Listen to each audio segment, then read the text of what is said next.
এটা হলো স্যামসাং এর সদ্য লঞ্চ হওয়া স্যামসাং গ্যালাক্সি A73 বেশ দামি স্মার্টফোন আপনাদের মতে আমার মতে এই স্মার্টফোনটি গত 10 দিন যাবত আমি আমার প্রাইমারি ডিভাইস হিসেবে ব্যবহার করলাম।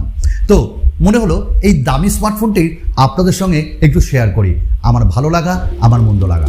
তো ফুল রিভিউতে থাকছে আমার ব্যবহার করে কেমন লাগলো আর তার সাথে কি কি ভালো আছে কি কি খারাপ আছে সব নিয়ে আমি সুমন আপনাদের সাথে। তো স্যামসাং গ্যালাক্সি A73 প্রথমেই বলি এটির 3টি কালার আপনারা পাবেন, একটা মিন্ট, আরেকটা অসম ব্ল্যাক, অসম গ্রে। তবে যদি কিনতেই হয় তাহলে আমি বলবো অসম মিন্ট কালারটা নেবেন, দেখতে অসম লাগছে। অসম এর ডিজাইন আমি কেন বলছি জানেন তো, কারণ এই স্মার্টফোনটি আমি ডে টু ডে ইউসেজে দেখলাম একদম হালকা, এখানে একটু চমকানোর ব্যাপার আছে। কারণ এই স্মার্টফোনটি হালকা কিন্তু ব্যাটারি তো বেশ বেশি আছে, কিন্তু এখানে তাদের যে ওয়েট ডিস্ট্রিবিউশন এটা আমার ভালো লেগেছে এবং হাতে ব্যবহার করে একদম শান্তি পেয়েছি। কারণ এটা রাউন্ড শেপে এসছে আর চারিদিকে স্কোয়ার শেপে পলিকার্বনেটের একটা ফ্রেম পেয়েছি।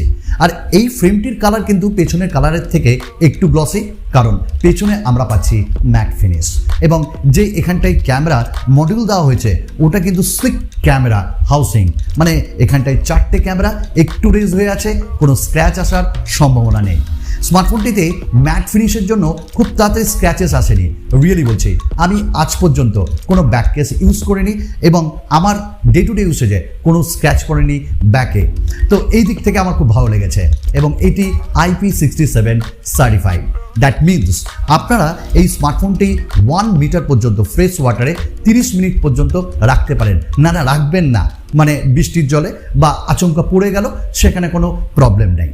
আচ্ছা, এই স্মার্টফোনটিতে আরেকটা গুরুত্বপূর্ণ জিনিস আপনাকে বলি, এর ওয়েট তো বললাম 181 গ্রামস, কিন্তু এর থিকনেস মাত্র 7.6 mm। তাহলে বুঝতে পারছেন কতটা পাতলা। তাই আপনি যদি একটা বড় স্মার্টফোন ইউজ করতে চান এটা কিন্তু তার সঙ্গে এটা খুবই কম্প্যাক্টনেসের সঙ্গে আসছে এবার ডিসপ্লের কথায়। প্রথমেই আপনাদের জানিয়ে রাখি স্যামসাং তাদের ডিসপ্লের জন্য কিন্তু বিখ্যাত, এইটা কিন্তু যতই সমালোচক হোক এটাকে অস্বীকার করতে পারবে না। আর এই স্মার্টফোনটি আমার 3টি কারণের জন্য ভালো লেগেছে। প্রথমত একদম ছোট্ট ইনফিনিটি ও ডিসপ্লে। এখানে এর মজা হলো যখনই আমরা কন্টেন্ট দেখছি একদম ওই যে ও মানে ইনফিনিটি ও ওই নচটা আর দেখা যাচ্ছে না। তো এটার জন্য স্যামসাং ভালো কাজ করেছে। তবে এই ডিসপ্লের আরেকটা মজা হলো এখানে 6.7 ইঞ্চেসের একটা ফুল রেক্ট্যাঙ্গেল এখানটায় ডিসপ্লে দেওয়া হয়েছে এবং যে বেজেলসগুলো ওগুলো কিন্তু খুবই কম। মানে আমি দেখছিলাম তো যখন স্ক্রল ফল করছিলাম একটু ইউটিউবে ভিডিওস দেখছিলাম, তো এই বেজেলসটা এতটাই কম যে H to H ডিসপ্লে আমার মনে হচ্ছিল। সঙ্গে এই স্মার্টফোনটিতে আমরা পেয়েছি 120 হার্টসের রিফ্রেশ রেট, যার জন্য যখনই স্ক্রলিং করছিলাম স্ক্রলিং ব্যাটা খুব তাড়াতাড়ি এখানে কাজ করছিল এবং স্ক্রলিং করতে করতে 120 হার্টস কোথায় কাজে লাগে জানেন তো, ওই যে আপনারা যখন গেমিং খেলেন, আপনারা যখন ইউটিউবে স্ক্রল করেন, যখন ব্রাউজিংয়ে স্ক্রল করেন, ফেসবুক বা টুইটারে আপনার সময় থাকে না, তখন দুর্দান্তভাবে স্ক্রল করতে থাকেন, জাস্ট চোখ বুলিয়ে নেওয়া আর কি। সেখানে কোনো প্রবলেম নেই, কোনো এখানটায় হিকআপ আপনি দেখতে পাবেন না এখানে তাড়াতাড়ি কোনো স্ক্র্যাচ, কারণ কর্নিং গরিলা গ্লাস 5-এর প্রোটেকশন দেওয়া আছে। ডেফিনেটলি আমরা যখন অ্যামাজন প্রাইম বলুন বা নেটফ্লিক্স এখানে কন্টেন্ট দেখেছি ওটিটি প্ল্যাটফর্মে একদম ফুল এইচডিতে চলেছে। That means wide bind L1 এর সাপোর্ট এখানটা আমরা পেয়ে যাচ্ছি। এবার অ্যামোলেড প্লাস মানে সুপার অ্যামোলেড প্লাস কেন জানেন তো, এটা 30% আরও থিনার, কার থেকে? সুপার অ্যামোলেডের থেকে। আর থিন হলেও যে বলছিলাম কম্প্যাক্টনেস, পাতলা আর এত সুন্দর ভিভিড এর কালার। তো দিনের বেলায় যদি আপনি যান 800 নিটসের পিক ব্রাইটনেস কোনো অসুবিধা হবে না। আর আপনার কেন, আমি তো ইউজ করছি, আমি দেখেছি কোনো অসুবিধা হয়নি। আর ইনডোরে তো একদম ছক্কা মেরে ছক্কা। এই স্মার্টফোনটিতে UFS 2.2 স্টোরেজ টাইপ, তার সঙ্গে LPDDR4X RAM টাইপ দেওয়া আছে।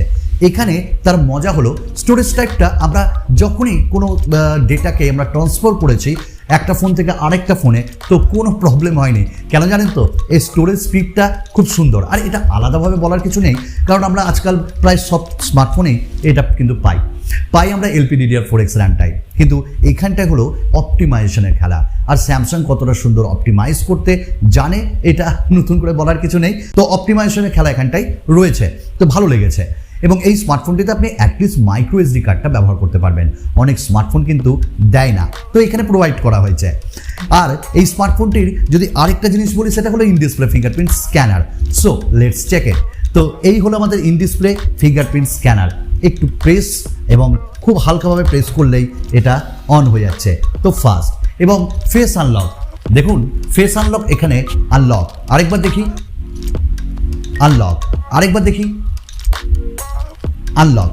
একটু মিলি সেকেন্ডের টাইম নিচ্ছে, তবে বেশ ফাস্ট এবং ইন ডিসপ্লে আর নতুন করে বললাম না।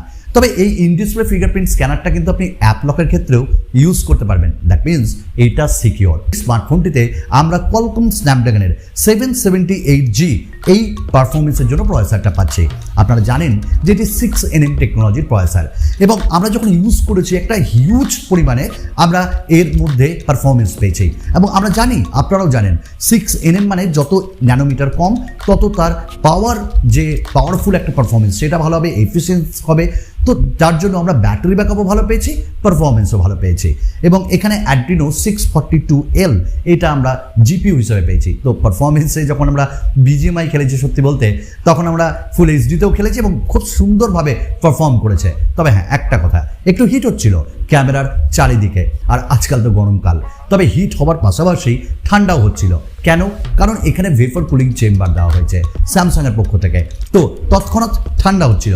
এবং মিডিয়াটেকের মতন কিন্তু স্ন্যাপড্রাগনের প্রসেসর অত গরম হয় না, তো এটার জন্য আপনারা গেমিং করতে পারেন। এবং এই স্মার্টফোনটিতে ক্রায়ো 670 2.4 GHz ক্লক রয়েছে।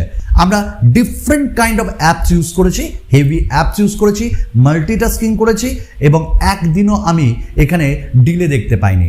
তো এই জায়গাটা আমার ভালো লেগেছে। ইভেন আমরা কিনেমাস্টার এখানে ইউজ করেছি, এক্সপোর্ট করেছি, খুব তাড়াতাড়ি হয়েছে। বাট আপনি যদি এখন 8 সিরিজের সঙ্গে তুলনা করেন, not like that, but 7 series দুর্দান্ত।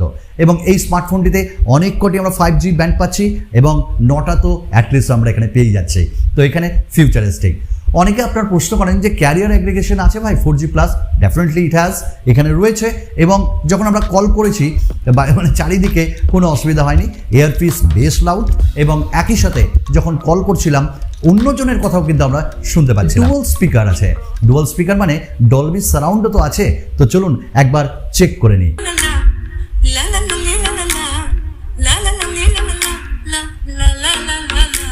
ওকে, তো আপনারা সাউন্ড শুনে এইটুকুন বুঝতে পারলেন, আমার বলার কোনো দরকার নেই। বেশ খুব সুন্দর, ট্রেবলও খুব সুন্দর। তবে যারা মনে করছেন যে খুব লাউড বাজবে তা না, আবার খুব লো না, তবে একটা মিডিওকার সাউন্ড পাবেন, তবে একটা কোয়ালিটি পাবেন। এবং লাউড স্পিকারের ডলবি সারাউন্ড 5.1 সাপোর্ট করে। আমরা ক্যামেরা নিয়ে একটু বলি। ক্যামেরাতে আমরা একবারও হতাশ হইনি। এখানে আমরা 4টে ক্যামেরা পাচ্ছি, 108 মেগাপিক্সেলের প্রাইমারি সেন্সার। আফটার দ্যাট আমরা 12 মেগাপিক্সেলের আল্ট্রা ওয়াইড পাচ্ছি, দেন 5 মেগাপিক্সেলের আমরা পেয়ে যাচ্ছি ডেপথ অ্যান্ড 5 মেগাপিক্সেলের ম্যাক্রো। এবং এই যে 108 মেগাপিক্সেলের এখানে কিন্তু f1.8 অ্যাপারচার দেওয়া আছে, যার জন্য লো লাইটে ভালো পিকচার পেয়েছি। 32 মেগাপিক্সেলের f2.2 সেলফির জন্য। তো এখানে ওআইএস রয়েছে, ভিডিও আইএস রয়েছে। তো যখনই আমরা দৌড়ে দৌড়ে একটু শ্যুট করছিলাম, অসাধারণ লাগছিল, একদম সেক করছিল না। এবং যারা ব্লগিং করো অ্যাকচুয়ালি, তাদের জন্য এটা তো রেকমেন্ডেড। এবং এখানে 4K ভিডিও রেকর্ডিংয়ের অপশন রয়েছে ফ্রন্ট অ্যান্ড রিয়ার ক্যামেরা দিয়ে। এবং আমরা 108, 12, 5.5 মানে ম্যাক্রো তুলেছি, অসাধারণ। আমরা 12 মেগাপিক্সেলে যখন আউটডোরে ইনডোরে আল্ট্রা ওয়াইডে তুলেছি, সেটাও বেশ ভালো।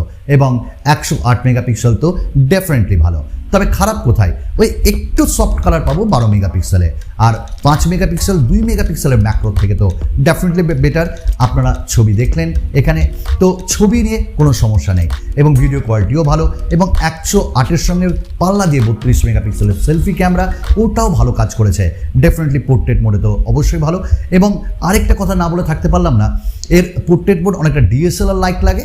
আর এখানে বেশ কিছু ফিচার্স দেওয়া আছে, যেমন ব্যাকগ্রাউন্ড রিমুভার, আপনি এটাকে রিমুভ করতে পারবেন, মানে ইরেজার আমি বলতে পারি। বেশ কিছু অবজেক্টকে আপনি ইরেজ করতে পারবেন। আর ফটো এনহ্যান্সার বলতে পারেন বা রিমাস্টার টেকনোলজি, মানে বেশ ভালো কোয়ালিটি কাইন্ড অফ পিকচার আপনারা পাবেন। তো ক্যামেরাতে এটা চোখ বন্ধ করে নেওয়া যায়। আপনাদের ব্যাটারি 5000 mAh ব্যাটারি এবং এত পাতলা ফোন, 2 দিনের ব্যাটারি ব্যাকআপ আপনাকে ডেফিনেটলি এটি প্রোভাইড করবে। এবং 25 ওয়াটের ফাস্ট চার্জার, বাট বক্সে নেই। তো তাদের একটা প্রোগ্রামের জন্য, মানে প্ল্যানেট প্রোগ্রাম, যার জন্য তারা দিচ্ছে না। বাট এখানটায় ওই চার্জার দিয়ে মোটামুটি 30 মিনিটসে 50% চার্জ কিন্তু হয়ে যাবে। আর ব্যাটারি ব্যাকআপ নিয়ে ভাবতে হবে না, অসাধারণ ভালো। এবং অপটিমাইজেশন ব্যাটারির খুবই সুন্দর। নক সিকিউরিটি রয়েছে, অল্ট জি রয়েছে এবং স্যামসাং পে মিনি, যার মাধ্যমে আপনি সিকিউরলি পেমেন্ট করতে পারবেন। NFC রয়েছে এবং সিকিউর ফোল্ডার রয়েছে, গ্যালারিতে কাস্টমাইজ করতে পারবেন। অ্যান্ড্রয়েড 12 রয়েছে এবং সাথে One UI 4.1। তো অনেক কিছু রয়েছে এখানটায় যেগুলো আপনাকে সিকিউরও করবে এবং বেস্ট কাস্টমাইজেশনে সাহায্যও করবে। 4 বছরের মেজর আপডেট এবং সিকিউরিটি প্যাচ যেটা, ওটা 5 বছরের জন্য পাবেন। দেন মাই কনক্লুশন, ভালো দিক মন্দ দিক। দেখুন, ভালো দিকগুলো তো অবশ্যই বললাম, এবং সেখানে যদি আমি স্পেসিফিকভাবে বলি তো প্রথম বলবো ডিসপ্লে, 2 বলবো বিল্ড কোয়ালিটি, 3 বলবো আমরা এখানটায় পারফরমেন্স, আর 4 ক্যামেরা এন্ড ব্যাটারি। তো সব কটাই ভালো, স্পিকার কোয়ালিটিও ভালো। তবে 3.5mm জ্যাক এখানে নেই, দিলে ভালো হতো। তবে এই দামে অনেক স্মার্টফোন ব্র্যান্ড এটাকে স্কিপ করছে, হয়তো আজকালকার এটা ফ্যাশন। নাম্বার 2, স্মার্টফোনটায় চার্জার নেই, তো আপনাকে আলাদাভাবে এখানটায় কিনতে হচ্ছে। যাই হোক, কিছু ব্র্যান্ডের এথিক্স থাকে, তো এখানটায় আপনাকে একটু কম্প্রোমাইজ করতে হবে। এবং এই স্মার্টফোনটি অন্য দিক থেকে all things are so good. তো মাই ফাইনাল ভার্ডিক্ট, কেনা যায় স্মার্টফোনটি?